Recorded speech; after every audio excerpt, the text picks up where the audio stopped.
Hey everybody, welcome back to the Nexus where we celebrate our favorite local businesses. Today I have Mandy Monson here with us. She's a super smart, intelligent go-getter. I'm really excited for you to meet her and hear all about what she has going on. Welcome to the show. Thank you. It's great to be here. Yeah, it's crazy traffic, so we started a little I late. know, we started late. I Here in apologize. Lincoln, Nebraska. 84th has construction, 70th has construction. Crazy out there, so plan ahead. I was leave being early. strategic when I left my house. I want you to know that. So yes, thank you everybody for your patience. No problem. Well, we usually like to start the show just kind of have you introduce yourself. Sure. Tell us a little bit about where you're from, Okay. what you've done in the past, and kind of why you started doing what you're doing today. Yeah, you bet. So my name's Mandy Monson, and originally I am a Western Nebraska kid. I grew up on a farm in Wallace, Nebraska. My dad was a farmer and had cattle. My mom was a school teacher. So you had to do chores. Oh yes, I was in 4-H and did chores and did all of that. My dad grew for crops, corn and wheat and soybeans, but I was the youngest of 3 kids, and so like in a lot of small towns, in the rural areas, you're involved in sports. You're actually involved in all the activities because the life of the town revolves around the school. Yeah. But anyway, so I was very active in sports and played volleyball, basketball, and ran track. And then once I graduated from high school, I actually came to the University of Nebraska and played volleyball for the University of Nebraska from That's 1996 so awesome. to 1999. It was an amazing experience. So yes, as I came into the office today, I was watching the USA women's volleyball match against Serbia. Go USA. Go USA. But that experience really, I've always been very, I grew up in a competitive family. Yeah. So for example, like going back, like we did 4-H competitively. Like we like bought the show steers in the fall, and we started competing with show steers in the winter and traveled to different places in Nebraska and around the states. And then, you always ended that season with, the county fair. Right. I went to Exarban once and showed a steer in Exarban, which was an interesting experience. But that's, Cool. Anyway, I could digress. But so the competition and having a target and having a goal has always been in my life from a young age to now, and being at the University of Nebraska and playing for the Huskers and being on 2 teams that went to the Final Four. We didn't never win a national championship. We were sandwiched right between 2. They won in 95 and then they won in 2000. But Oh my God. we went to the Final Four my freshman year in 96 and then my junior year in 98. How cool. That would have been an amazing experience. Yeah, it was. It was. And when I was at Nebraska, I studied business administration, and it was a great experience. That's a great college or university. Yeah. My son is actually attending in the fall. He's studying software engineering. But from my time after the University of Nebraska, I was like one of those kids when I went to college. I honestly didn't really know what I wanted to do. Yeah. But I grew up in the 90s, and in the 90s it was really cool to be in business, and the models were, wearing business suits on the runway. Yes. And that sounds kind of crazy, but I was like, oh, I could totally do that. And then the other thing was I took Chemistry 109 and Accounting 201 in one semester, because I was like, oh, I either want to go into the health sciences or I want to go into business. And I did much better in Accounting 201 thanks to one of my teammates who was an accounting major. Oh, really? Accounting 201 was so hard for me. I took it in the summer, and it was so quick, and it was so backwards to me. It just didn't click until later in my life. Like, I get it now, but it did not make sense. Yeah. Then. So, but that won out because I got an A in 201, and I did great in lab for chemistry, but not so great in lecture, and I got a C, and I was like, okay, I know I'm going to go to business college. But anyway, ever since I graduated from Nebraska, I've always been in some realm of finance. Yeah. And then, because after I graduated, I got my Series 7 and 63 and was a broker at Smith Barney, and then went into, I worked at Nelnet. So kind of what my background in my career life is, I've worked in the corporate world, and I've worked at really large organizations and been in different positions, where now I've transitioned into owning and operating my own businesses. Yeah. So in the local Lincoln market, I've worked at Nelnet, I've worked at Union Bank, I've worked at Resort Lifestyle Communities. Yeah. But really, in regards to what I do now, which is I own and operate self-storage in the Midwest. Yeah. And our company is Stor365. Yes. So you can look us up at Stor365.com, and we own and operate self-storage. But pretty much through my transition of my career, I've always been in some realm of finance and real estate. And the other thing that I think is unique about my experience, and I'm really appreciative of all the different opportunities that I've had, is I've been the banker, where I've loaned businesses money and I've underwritten them. I've been the borrower, meaning I worked for a company where I was their VP of finance, and I went out and called on the bankers, and I negotiated and managed all of our debt portfolio. That was I did about $3 billion in loans from 2015 to 2023. And then now what I do is I'm the owner and the operator, and I'm the guarantor on the loan. And in all of those different viewpoints, they're each different. And I think from all of that experience and that learning, you get a different perspective of what it's like to be in each of those seats. And yes, you can have the same knowledge base, but it's a very different perspective, and the application is different. Yeah. I feel like I relate to you on a lot of levels, because I got a finance degree from the university, and then I did internal audit, which you're looking at things completely differently than when I was in banking, and your assets and liabilities are completely switched, and then now being a business owner, and I actually worked at Nelnet for a short time too. You did? When were you there? Right before I started True North, I was in the fax division. Okay. So you were at fax? Yeah. Okay. Yeah. So I was in. So it was like 2018. Okay. Yeah, I was there from 2003 to 2007. Crazy. Yeah. Yeah. So I was in like the debt consolidation division, but it's a great company. So I really enjoyed my time there. Now knowing what you're doing today, like I can see how all of those experiences have really played into what you're doing. Yes. And how you can speak on each side of the transaction on behalf of your investors and the organization. Yes, and when we're operating our self-storage properties. So when we, in my business today, we are right now working on our 4th acquisition. Yeah. So we actually don't have any properties here in Lincoln, although I would like to acquire self-storage properties here in Lincoln. We're actively looking for opportunities to do that. But right now we own a property in Toledo, Ohio. We own a property in Grand Ledge, Michigan. And then we're right now in process of an acquisition in Rolla, Missouri. Our first property that we bought in Lima, Ohio, we actually recently sold that property. Oh, nice. So now we'll have, once we get through the acquisition of Rolla, we'll have 3 that are open and operating. But it's how we fund our properties is it's typically it's pretty much been friends and family so far. But we do, as we continue to grow, we look for more investing partners that want to earn money on their money. They want to have a component of real estate investing in that, because when investing in real estate, it gives you benefits that you don't have when investing in other types of asset types. Yeah. So that's a big part of what we go out and do and meet with people. And then we're also doing the site selection, site acquisition, and then we manage our own properties. So we're also the operations management piece. And I think, what is different about owning your own rather than working for a larger organization that has all the all the resources and all the framework and all the stuff is, now you're, and we're a young enterprise. We bought our first property in 2021. We'll close on our 4th acquisition in 2024. So you're creating all of that. Yeah.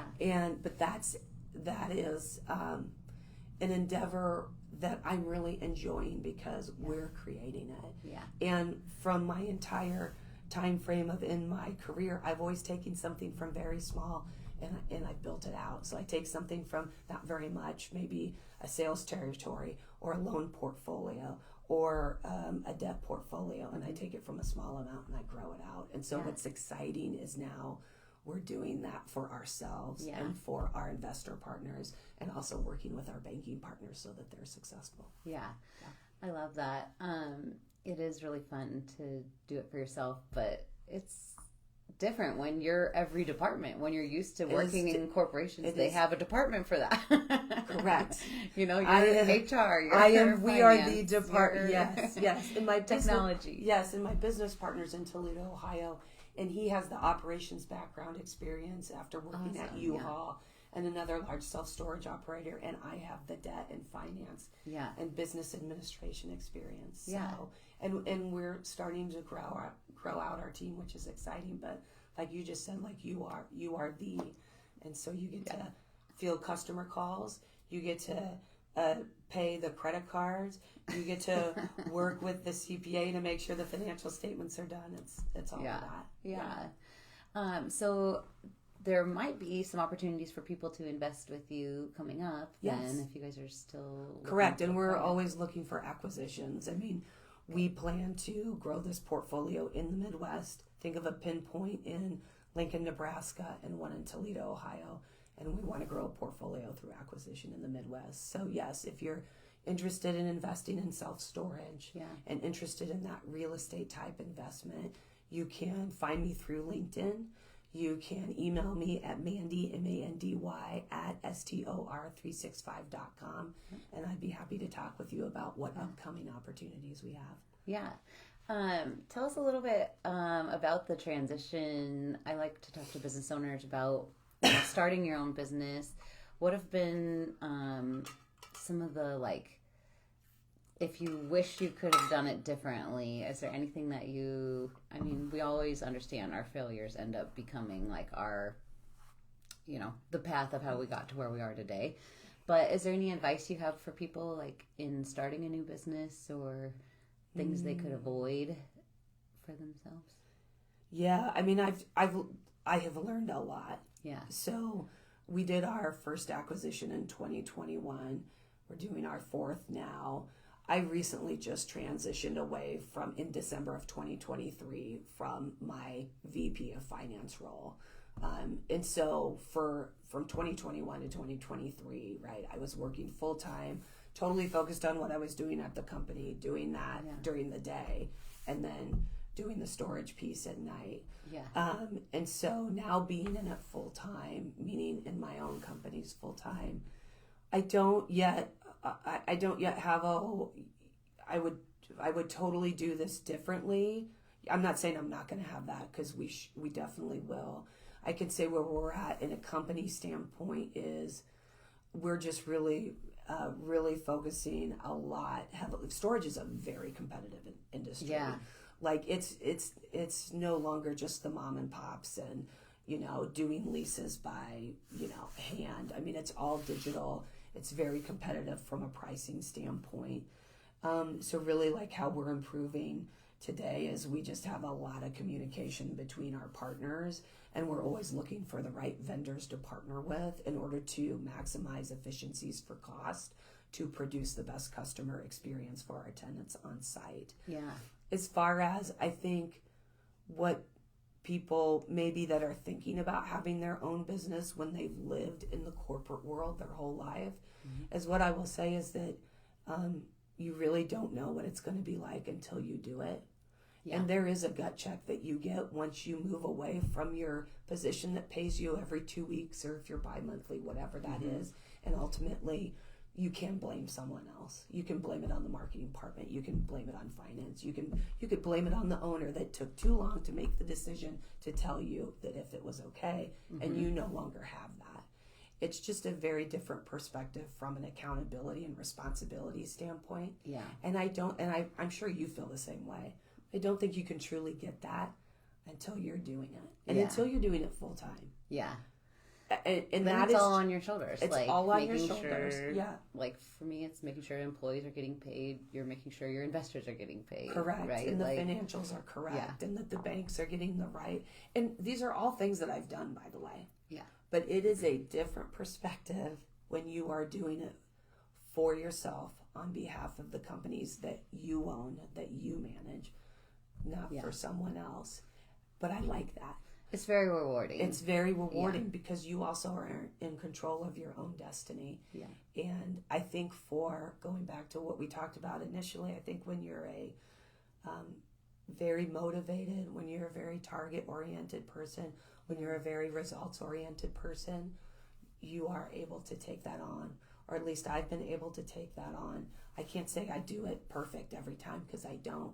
And there have been moments where I'm like, you know, I mean, but, you know, you work through it, especially if you have the right partners, especially if you have the right teammates. Yeah. And it's exciting to grow. Yeah. It's exciting to grow something from not very much too. Yeah. You know. Oh, and the real estate world is just interesting in general. Like, and it has changed tremendously over the last 5-10 years. Tremendously. Yeah. And it'll be, you know, I mean, we're going through very interesting times right now from an interest rate perspective, from a debt market perspective, from, you know, which asset types are performing well, which are not performing well, and what does that look like from an overall lending standpoint and debt management standpoint from the bank's perspective, which can affect owners that use debt from banks to fund and grow their businesses. Yeah, lending has become a lot tighter. In the last few years, so yes, it just takes a lot of more planning, I think, and having all your ducks in a row. Yeah, it takes. I think it takes more. It takes more planning. Not that it didn't take more planning previously. I mean, really, debt got very. I went through the Great Recession at Union Bank. Meaning I came in as an analyst in 2007, learned how to underwrite, and then was a loan officer from 2009 to 2015. So during that entire time that I was an analyst and a loan officer, it was very much, you know, as a borrower, you had to be very organized and have all your ducks in a row and have all your financial information put together. And that's what helped borrowers be really successful then in getting debt, which is what I did at the next company that I worked at. But I think today, you know, what we're seeing is because interest rates are higher, in real estate, you really have to understand where your revenue is, your expenses, and drilling down to your net operating income, because at the end of the day, that's what determines the value of the asset. Yeah. And so if you really don't have a good grasp on that, and if you went into a variable rate loan where the rates go against you, it can really be harmful to yourself, to your asset, and to everybody that's involved in that. Yeah. Yeah. Is there a book that you have found really beneficial over the years, like something that in real estate or in starting a business that you'd recommend? Gosh. I have many, but I will say probably one of the people that has been very influential on what I'm doing now, and he has a book called The 10X Rule, would be Grant Cardone. So and we're actually in the Grant Cardone Real Estate Club, where you get to intermix with other investors and other owner operators. Very cool. But what that book does is it really one, you know, he's the person that's branded the 10X Rule, and you know he's just a very target oriented, motivated person, and it I think what that book really talks about is really taking ownership of your own activity and your own action. And the activity and the action that you take will get you a result. Yeah. And especially in whether you are an entrepreneur at a business that's growing within someone else's business, or you're an entrepreneur that owns your own business, that's definitely the case. You can apply it in both situations. Yeah. And I've read his book, Sell or Be Sold. He's got a closer book. So that's what initially comes to mind. But I mean, I'm reading books all the time. Yeah. You know, there's a book called Essentialism by Greg McKeown that I read probably 5 or 6 years ago, which is an amazing book, which is always talking about decision making, and when you make a decision, there's a trade-off to that decision, and there's a consequence. Yeah. That's a great book if you want to, kind of try to That's figure great out. if you want to bring more into your life of something else. Well, what are you willing to say no to? Correct. Currently. Or if I go this way in my decision making, what's the trade-off of going this way? Mm-hmm. And when I go this way, what are the consequences of going this way instead of this way? And you can apply that in business, relationships, like all the places. I think that I read part of that one, but I should circle back around to that one. It was a good one. Yeah. It's like I said, it's been at least 5 or 6 years, maybe maybe longer. Yeah. Yeah. That's a great book. Yeah. Well, thank you so much for coming in. Thank you. This is telling amazing. us about what you're doing. Yes. It's just there are so many ways to make money in this world, and there are so many ways. I think it's cool how you just picked out one industry that you really focused on and found a niche where there was an opportunity, and you're working on capitalizing it. So that's really interesting. Yeah, it's been exciting. So if you're interested to learn more about us, go to www.Stor365.com. Awesome. And you'll see our properties there. Yeah. Well, thanks so much, everybody, for tuning in. Appreciate it. And we'll see you in a few weeks. Okay.